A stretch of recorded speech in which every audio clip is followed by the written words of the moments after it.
Doctor Babasaheb Ambedkar यांचा photo फाडणाऱ्या आमदार जितेंद्र आव्हाड यांचा मंद्रुप येथे भाजपच्या वतीने जाहीर निषेध करण्यात आला।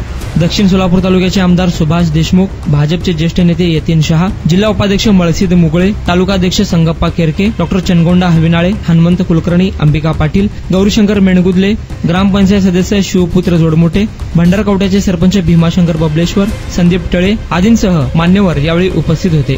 यावेळी मंद्रुप पोलीस ठाण्याचे सहाय्यक पोलीस निरीक्षक प्रशांत हुले यांना निवेदन देण्यात आले। नारायण घंटे, लोकप्रधान न्यूज, मंद्रुप। गोष्ट आहे,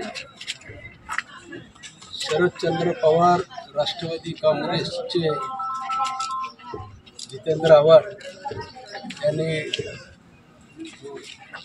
डॉक्टर बाबासाहेब आंबेडकरांची प्रतिमा फाडून या देशातल्या संपूर्ण नागरिकाचा अपमान केला आहे, देशाचा अपमान केलेला आहे। ज्यांनी संविधान तयार केलेलं आहे, त्या संविधानामुळं आमची लोकशाहीची परंपरा कायम आहे आणि आम्हा सर्वांना न्याय मिळायला लागलेला आहे।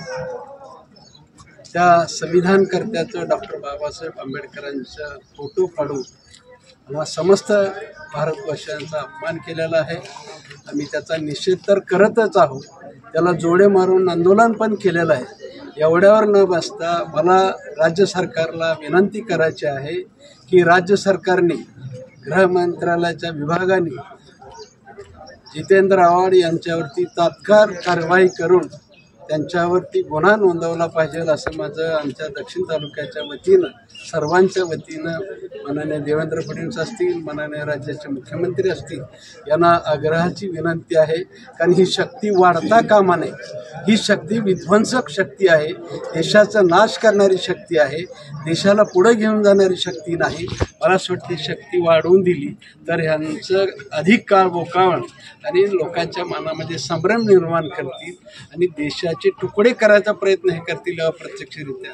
आणि म्हणून मला असं वाटतं की अशा शक्तीला त्याच ठिकाणी ठेचून मारलं पाहिजे, ठेचून त्याला योग्यची शिक्षा केली पाहिजे।